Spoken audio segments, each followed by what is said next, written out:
Malgré la hausse constante du taux d'incidence dans notre département, nous sommes désormais au-dessus des 400 cas pour 100 000 habitants. Le préfet ne compte pas prendre de mesures supplémentaires pour le moment. Ce matin, il s'est déplacé dans une pharmacie de Villeurbanne avec le directeur général de l'Agence régionale de santé.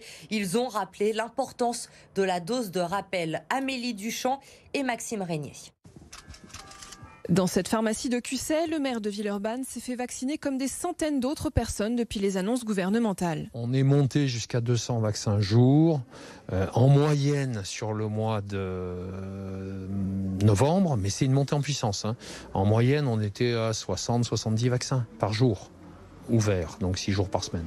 Et donc là, mardi dernier, 200. Je ne sais plus si c'est mardi dernier, mais il y a eu une journée où on est monté à 200, oui. Le guichet test et vaccination Covid ne désemplit pas. La pharmacie a même recruté 8 temps plein pour accélérer la cadence.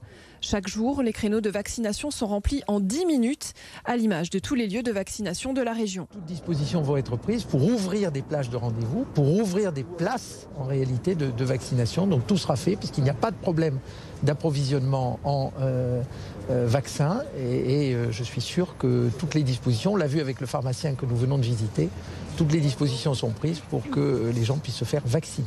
6 millions de personnes sont concernées par la dose de rappel dans la région. Cette dose de rappel va permettre, par une généralisation sur la population, d'éviter l'afflux dans les hôpitaux, parce qu'on sait très bien que la vaccination permet d'éviter les formes graves, ne permet pas d'éviter totalement la contamination, mais en tous les cas permet d'éviter les formes graves, et c'est ce qu'on veut pour éviter la saturation des hôpitaux. Le Rhône est parmi les meilleurs élèves en matière de vaccination.